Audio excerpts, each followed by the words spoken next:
Unfortunately, I had a crash and then kind of took a lap to find my rhythm again. But when I did find my rhythm, I got back in there, and then I had a great back and forth battle with Sina Fry for those final podium positions.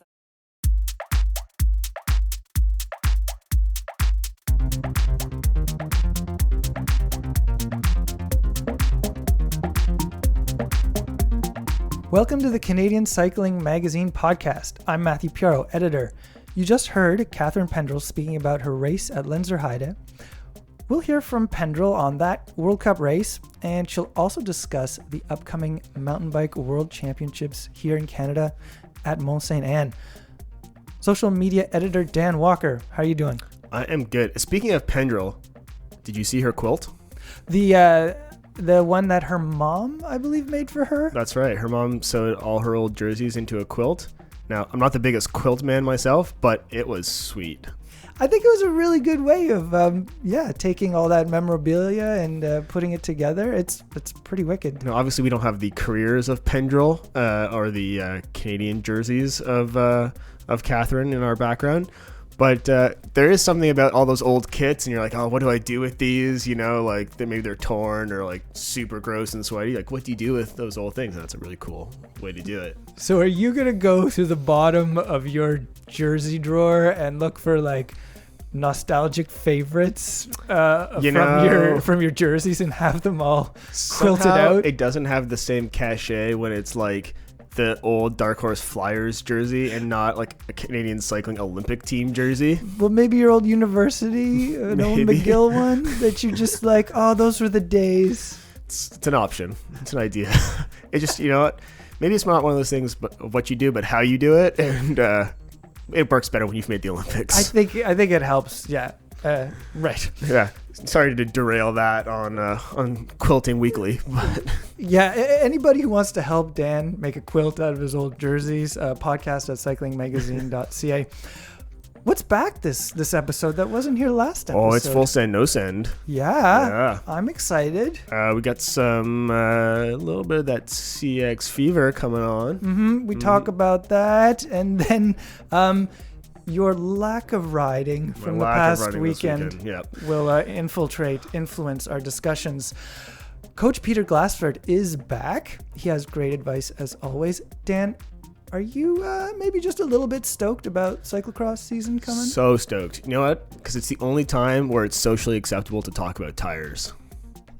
Yeah. Any other context, you get strange looks. Everyone's like, oh, man, this guy's talking about PSI again. And this is the gasket that allows you to just go whatever whole hog. To be fair, I still roll my eyes when someone starts talking in bars because you don't know what bars are really.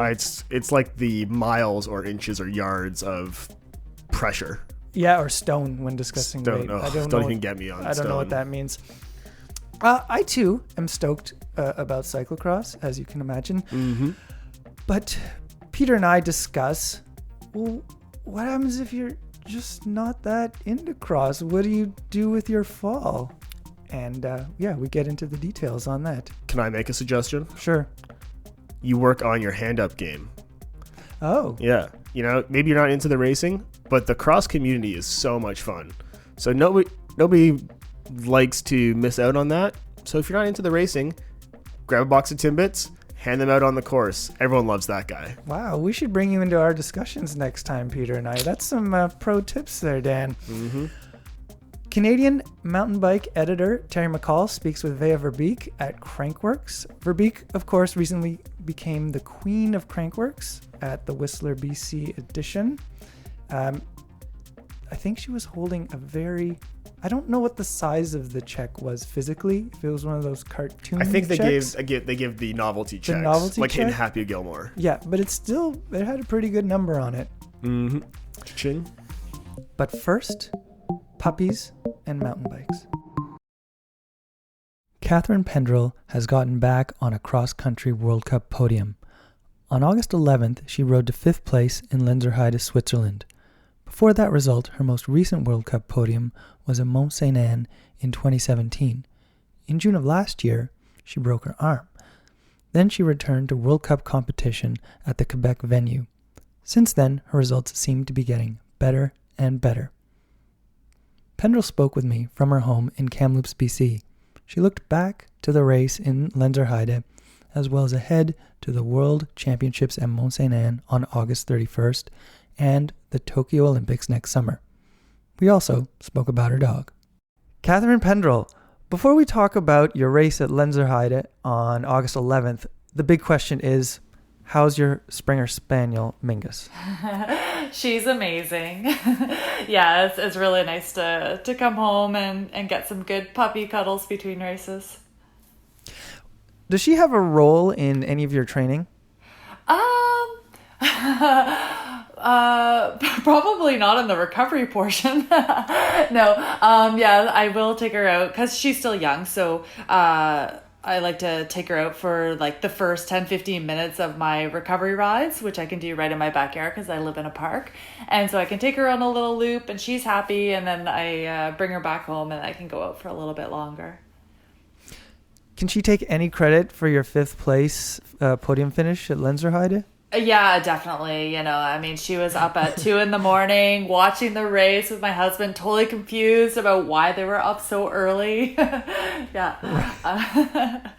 But yeah, no, I think it is really good life balance and recovery to come home and just come like right back to reality. And she helped with my jet lag because she was thrilled to go for walks at 5 a.m. And yeah, no, I think it just having a dog definitely keeps you grounded and helps you kind of really settle into the home rhythm when you are home, and usually for limited amounts of time. Back to the race in Switzerland. How was it for you at the beginning? How were those early laps? The early laps were actually really good. I had a great start. I was fortunate to line up on Jolanda Neff's wheel, which was always a good one. And I found myself in the top 10 on the start loop, and even at one point I had closed a 30-second gap down back to the leaders, and feeling good. I had made I think we were heading into the 3rd lap, and had made the select group with 3 women at the front, and then I promptly crashed and got caught up in the tape and lost 30 seconds. So it was very rewarding for me to know that I had got into the leaders and I had stayed with them all the climb. Definitely it was hard. But then, unfortunately I had a crash and then kind of took a lap to find my rhythm again. But when I did find my rhythm, I got back in there, and then I had a great back and forth battle with Sina Fry for those final podium positions. So it was exciting race all the way through, and definitely kind of the most consistent lap times that I had done of the year. Before that final battle with Sina Fry, you were coming into the pits. I think it was on the final lap, and Fry and Jolanda Neff were ahead of you. What was your read of the situation at that point? Yeah, well, I knew that I was closing on Jolanda because our national team coach Dan Prue was out on course, and he was giving us lap splits and letting us know that Jolanda was fading. So I knew that it was possible, and I knew I had a dig. And then coming into that final half a lap, closing on Jolanda, and then she got a flat tire. And so all of a sudden, the scenario had just changed, right? And Sina was chasing hard, I was chasing her hard, and we were able to get by Jolanda, but I didn't quite close that final gap to Sina. After the race, you posted online that it was a huge event for you. You highlighted that it was because of the depth of the competition. Can you tell me more about the depth of competition, especially now going or being so close to the World Championships on August 31st? Sure, yeah.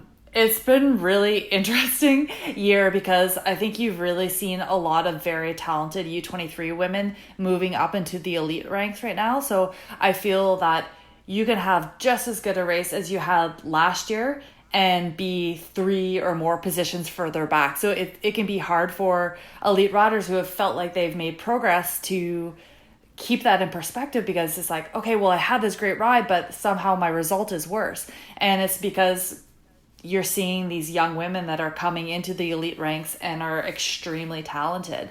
So now, even if like perhaps 5 years ago, if I made a mistake and I lost 30 seconds, maybe 1 to 3 girls would get by me. Now I feel like that same mistake would mean 5 girls could get by me, or 8 girls could get by me. So you really have to stay focused the entire race, and you have to be fighting for every single second, because now the depth of competition is such that people are going to fill those gaps, and the racing is just so tight. Also in that online post, you mentioned that there's been a constant progression leading up to the World Championships. Where would you pinpoint the start of that progression?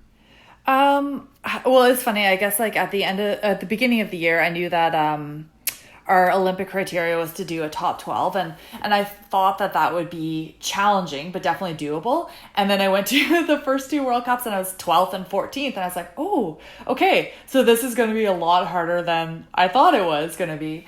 I would say like I've had a little bit of fluctuation. I definitely felt that I was improving, but it kind of maybe stagnated at that like kind of 10th through 14th level for longer than ideal. But I would say that Andorra was a bit of a breakthrough race for me, because it was the first time in a couple of years that I had actually been racing at the front of a World Cup, and I felt comfortable there.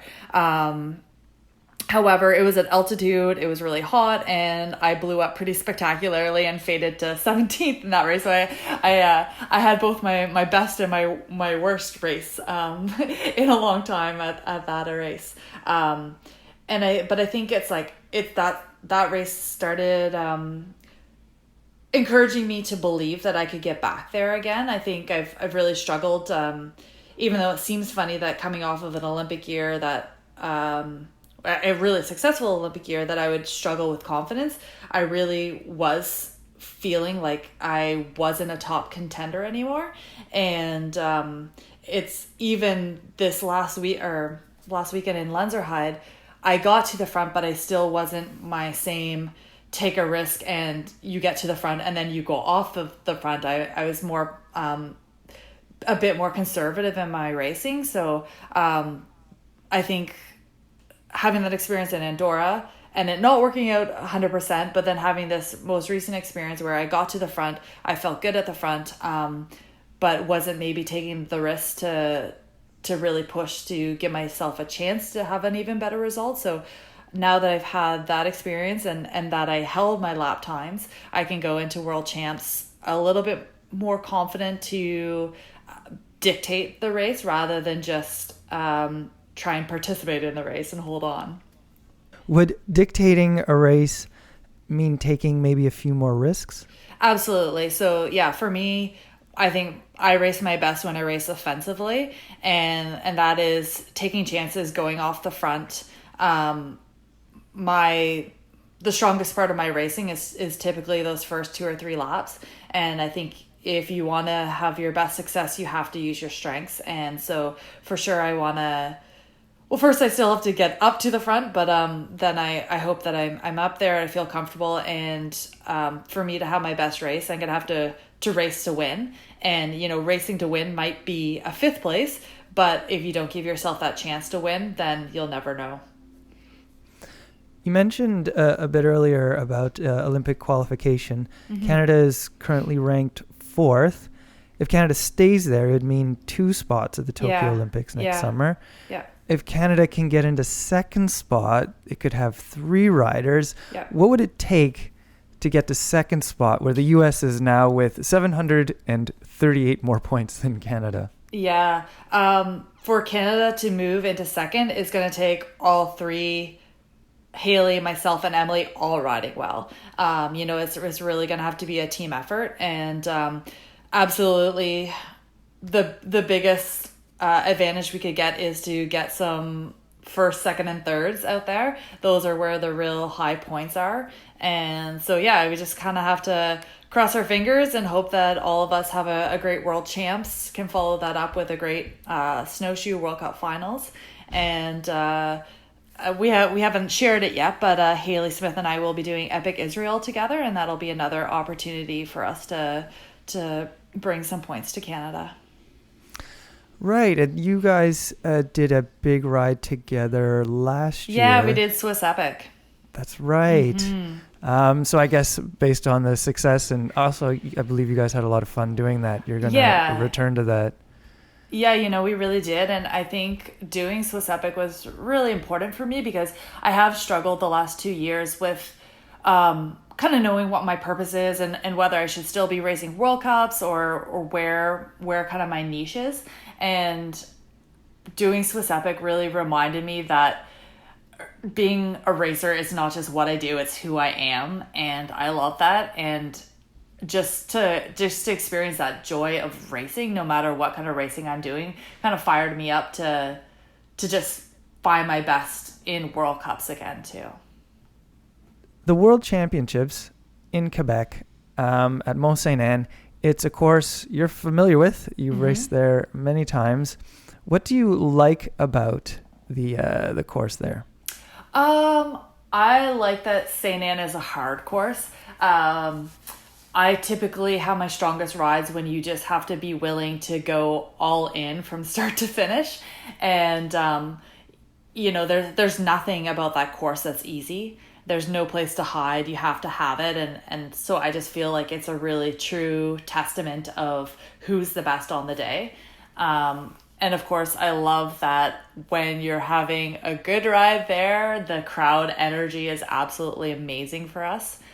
The course has changed over the past couple of years. There used to be some more open, just lay down the power climbs, and those really suited me. So I feel kind of like every year the climbs have maybe moved a little bit away from what my strength is, but I still think they're very challenging climbs, and it's a course that I'm good at. And before Lenzerheide, it was my last podium that I've had on the World Cup circuit, so I'm hoping that it's also a place where I can shine and put out another PB this year. Is there anything you don't like about the course at Mont Saint Anne? That's a good question. I think there's always parts of a course that favor you and parts that are more challenging. I'd say half of the course suits my strengths perfectly, and the other half I have to really focus to bring out my best. But I think that's what a good race course does. I don't think you want a course that challenges a rider in every aspect of their riding, and I think Saint Anne does that well.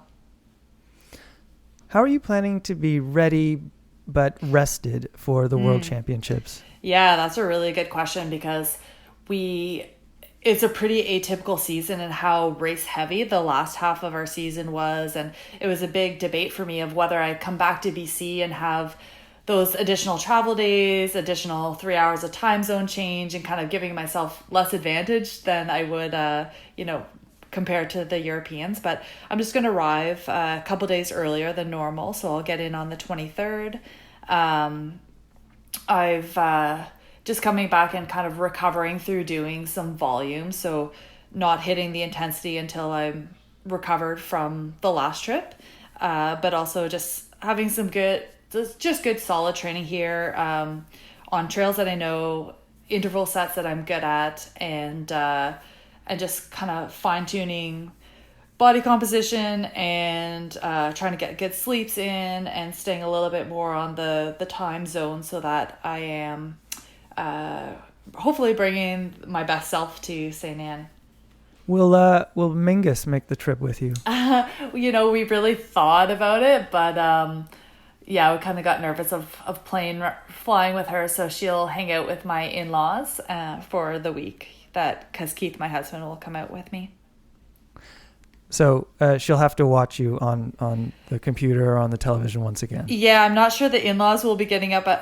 they don't have to get up at 2 a.m. because it's in Canada. That's right. Yeah. She'll probably get taken for a walk during my race because my in-laws get stressed when I'm racing. Yeah. So they'll just come back in to see the finish. Well, good luck at Worlds, Catherine, and thank you very much. You will see Canadian Cycling Magazine, but okay. I will also be watching from afar. From the so internet. Good luck. Okay. Great. Sounds good. Catharine Pendrel is a cross-country rider who has won the World Cup Series 3 times and the World Championships twice. She lives in Kamloops, BC.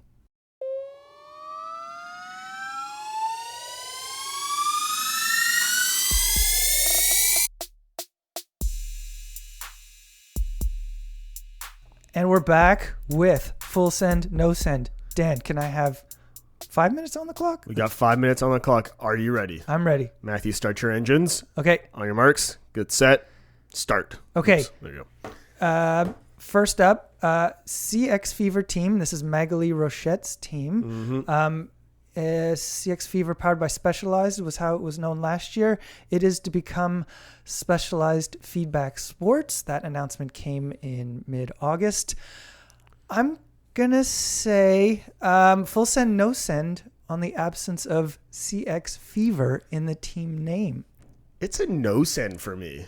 You know, I loved that she had the identity of the little pepper doing the little bull horns, giving us that CX cyclocross fever for the season. She was like the unofficial Canadian mascot for getting hyped about cyclocross. And it kind of goes away with the, I don't want to say corporatization of her team, but... Oh, wow. I feel similarly. We'll maybe see the pepper. I don't know what the status of the pepper is. We are putting our best writers and journalists on that right now. Man's on the case. But, and, you know, she has to do what she has to do to keep the team alive. And she's spoken, it's not like Feedback Sport is this random addition to the No, it's all spot. in the sport. And she's been speaking with them for a while. She says how they really helped her out late last season. So, you know, kudos to them for keeping the project going. I have to agree with you, though. CX Fever is such a strong part of her brand. She's really owned that. And to have it in the name just like makes it so perfect. I'm sure we're going to hear that phrase. You know what? I am disappointed about most is like, it was almost like they had a team name and logo beyond like a title sponsor. Kind of like in the major sports, you know, it's right. Like it's Boston Bruins, not the like Dunkin' Donuts powered by TD Bank team. You know, well, they have sponsors, but like there's a team identity. And I thought she had that before. I'm sure that's going to be a big part of everything she's doing, but it's sad to see that go. Big ups for keeping the program alive. Exactly. And you make a really good point, and that is a persistent problem in cycling, whether it's cross or road. You see that team names changing because of the sponsors. It's just, you know, we're used to it, but try to explain that to someone who's new to cycling. It's like, oh yeah, this team, formerly this team, aka this team, aka that team. And it is a bit mystifying. Meanwhile, the Montreal Canadiens will continue to be the Montreal Canadiens today, tomorrow, and the next day. Good luck with the project, Maghalie. We know you have fever. Second item. Now, this is your item. I'm going to pass it over to you. This is something that affected you recently on a weekend. This was the trauma of my weekend. Bring it to your cycling therapist. I know. Both days on the weekend, I woke up stoked for my ride. Wake up to emails. Canceled. Yeah. One day it was all right. It actually rained through it the whole day. But the second day it was 50% thunder showers. They canceled the ride. About an hour and a half later, blue skies for the rest of the day. So my thing is full send, no send, 60% to 40% rain. What do you do? Do you ride? That is a tricky one. But I saw rides being canceled this weekend. But the ride I saw canceled was canceled because it was raining, actual rain happening. Then, of course, the follow-up emails came like, oh, it stopped. The short answer is, like, if I see 40 to 60% chance, I'll probably ride unless I look out the window and see that it's raining. That's it. Oh, but then whenever I want a second opinion, I check radar, and then maybe that gives me the faint bit of hope. I got a waffle on this one. The weather, man. It's the weather. See, I would have been like you. I would have probably checked the radar, but I've learned my lesson for this weekend. Unless it's pouring down, unless there's a tempest, unless I see animals walking 2 by 2, from now on, I'm riding. I was full of so much regret on Sunday There's blue skies, not a cloud out there.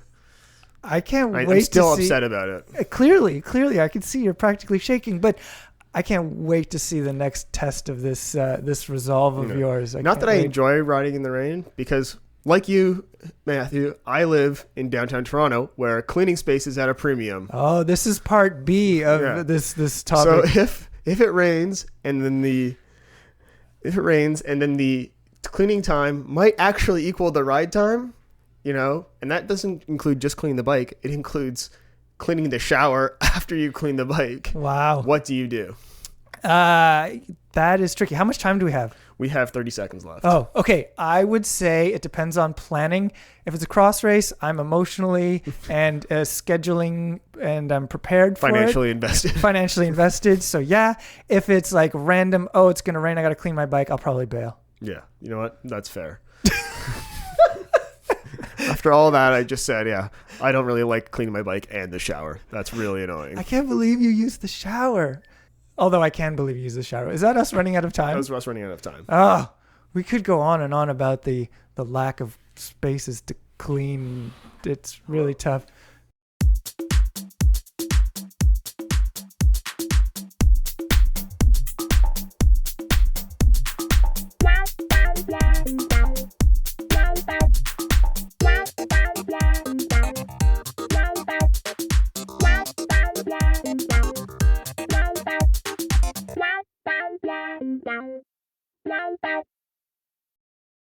Cyclocross season is upon us. I'm keen, but racing in the mud is not for everyone. Coach Peter Glassford has advice on how to get the most out of the fall if you're not hopping barriers or shouldering your bike for run-ups. Peter Glassford, welcome again to the Canadian Cycling Podcast. Matt, always excited to be here. I have a question, and it's not really my own, but this is something I've heard. It goes like this.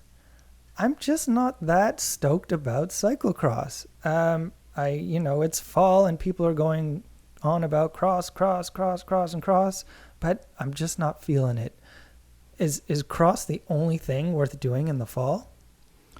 Yeah, I mean, I definitely identify, like, Molly, my wife, comes from, sort of, we'll say, a cyclocross background. And, I really like cyclocross skills, but the racing's never been, I'm just not great at short-term stuff. And I also really dislike the cold and just being out all day in the cold. So there's a lot of reasons just cross and me just don't agree. And on top of that, I've probably already raced, pretty hard historically, less so in the last few years, but, all through mountain bike season. So I really just don't feel like racing. And what I really want to do is just go out and do fun mountain bike rides and enjoy the fall, right? All the leaves are down. It's really beautiful. And I don't have goals for, in some ways, 5, 6, maybe more months, right? So it's a good chance to just go out and ride for fun, see, friends when we do some night riding and stuff. It's a really cool time of year. And then for anyone with kids, they're back to school. We got sports going on, a lot of year-end type stuff at work, whatever. So it's a different type of year for different people, right? Some people, that's their main season, and that's awesome. But it's not for everyone, right? And that's why we have all these cycling disciplines. I kind of laughed to myself when you said, there's all these other fun things you can do. Someone once said to me, do you like cyclocross? And I said, yes. And then he said, well, then you're doing it wrong. So that always plays into the whole suffering narrative. And, it is a tough go for those 45 minutes to an hour. You're on the limit. So, yeah, I get it if your stoke isn't high on such efforts. Yeah, and I mean, it's another bike too, right? And it's just not in some people's wheelhouse. I think it's a great discipline. There's the skill component, the intensity is really, really good. I think it is a great experience to have to ride in conditions like that, right? Because in road, some of the craziest things I've ridden in have been on the road, right? Like road is hard at times as well. And terrifying, and mountain biking certainly has its share of mud. So there's a lot of crossover, if you will, from cyclocross. So I think it's a great discipline to try. I think, the weekly cross practices are super social and very welcoming usually. So if you can get out to any of those, even on your mountain bike, and now with road bikes, with the disc and stuff, like a lot of road bikes even would be pretty suitable just to even try it out and get, a feel for dismounts and that sort of stuff. So I think the other thing is that like cyclocross doesn't have to be a weekend, like super intense thing. It could just be, your Wednesday night group ride from the road just now is a Wednesday night cyclocross practice, right? And low key, you don't even have to do the intensity piece if they do one. It could just be the skills part and then, hanging out. That's a really good point. Choose the parts that you like. You can do that. You can do just what you want with your fall.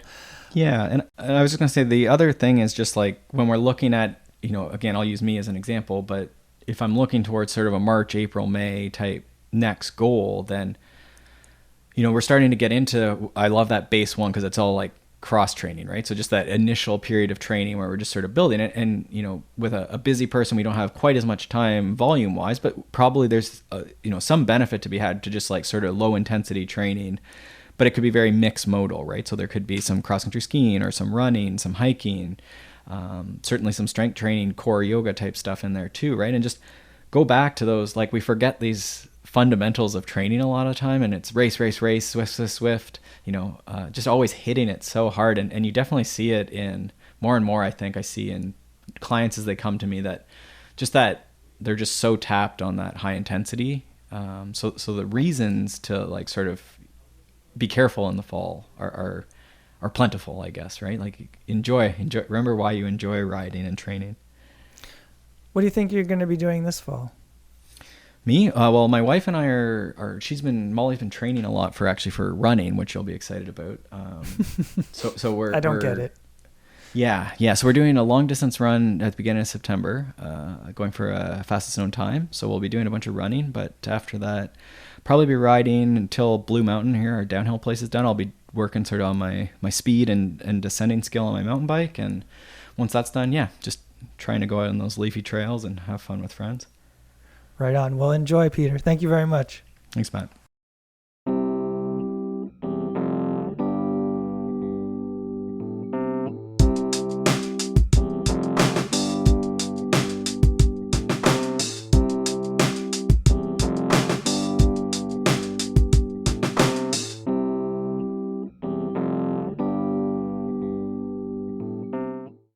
Canadian MTB editor Terry McKall spoke with a queen in Whistler, the Queen of Crankworx, that is. At August's Crankworx World Tour finale in Whistler, BC, Vaea Verbeeck clinched the title of Queen of Crankworx. Her challenge for the throne started in March at Crankworx Rotorua in New Zealand. There she won the dual slalom and air DH events, giving her a healthy batch of points in the competition. In Innsbruck in March, she won the dual slalom once again. At Whistler, Verbeeck added 2 more podium finishes to solidify her lead. After Verbeeck was crowned on August 18th, Terry spoke with her. She had her giant novelty check and bottle of podium bubbly still in hand. It was mid-afternoon. You can hear the party at Longhorn's patio, not far from the award stage. Okay, so we're here with Vaea Verbeeck, the new Queen of Crankworx. Yeah. And Canadian downhill champion. So congrats on the Queen of Crankworx. That's such a huge achievement. You wrapped up the crown after the pump track challenge. So how did it feel to win it like midweek?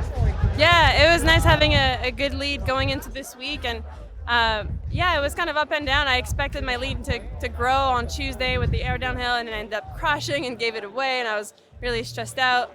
And pump track is like my least good event for me, where I'm still working on it, but it just turned out to be the points worked out mathematically. At the end of the night, I had 100 points lead, and that was a really good relief. And from there on, I just enjoy riding my bike like I usually do and didn't have to think about the whole queen thing. That was nice. Awesome. So to get to this point, you had to race on 3 different continents in very different disciplines. How do you prepare for all of that? You just got to ride all of your bikes, and I had a bigger background with downhill riding, so I had to focus on riding pump track and slalom, which were new disciplines to me, or pretty new, so definitely got a huge improvement on that, and I'm looking forward to keep improving for sure. Awesome.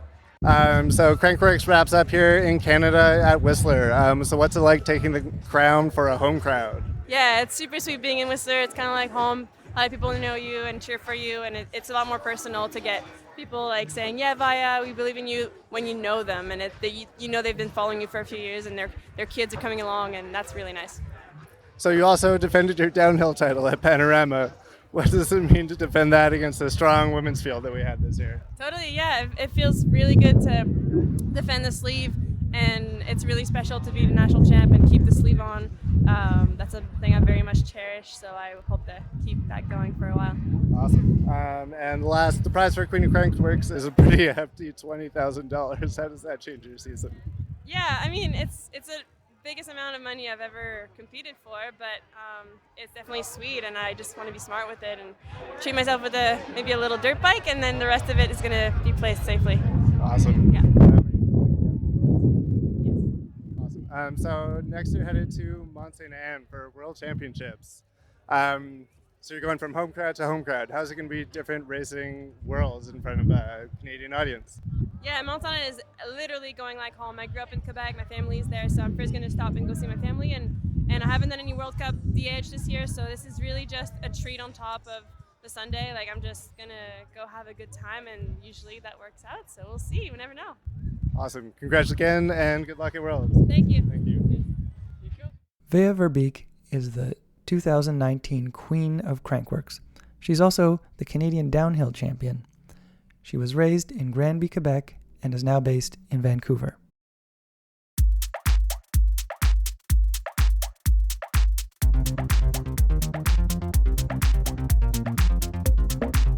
And that's the episode. It's put together by me, Matthew Pioro, and Dan Walker. We had help from Terry McKall and Philippe Tremblay. It's produced by Adam Killick. He also composed the music. Also, thanks to Ontario Creates for its support. Dan, where can people find out more of what we do here at Canadian Cycling? Well, we got this website, cyclingmagazine.ca. It's a good one. It's a good one. Lots of awesome stuff up there this week. How to ride better in a group. How to turn your CX bike into a gravel bike. Oh, the other way around. Oh, is it potentially how to turn your gravel bike into a CX bike? Yeah. I think the tips work both ways, though. Sure. But in reverse, if I've gotten it right. Anyways, there you can also find our social media channels. You got Instagram, Twitter, and Facebook. What don't we have, though? Oh, TikTok. We don't have TikTok. So your kids can't find us. I'm not worried about that anymore. Yeah. It doesn't stress me. It doesn't keep me up at night anymore, this lack of TikTok. All right. And now, when we're telling the podcast this week, who are they thanking? Oh, yeah. If you got to tell someone about the podcast, which we hope you do, listeners, thank your mechanic. We might have done this in a previous episode, say thank your mechanic, but it doesn't hurt to thank your mechanic yet again. Especially in cross season. Especially in cross season, where, for example, maybe it's Thursday, your bike's busted, you have a race Saturday. What do?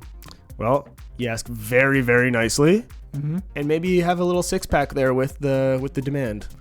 Yes, or a bottle of wine. Our columnist Bart Egnell has written about maintaining a good relationship with your mechanic. You can read that story online. Send us your ideas for full send, no send, or ask a coach questions to podcast@cyclingmagazine.ca. And we have one more small ask of you listeners. What is that, Dan? That's rate and review, but only if it's 5 stars and only if you have something nice to say. It's the golden rule like in kindergarten. That helps us out a lot. Thank you, and we'll talk to you later.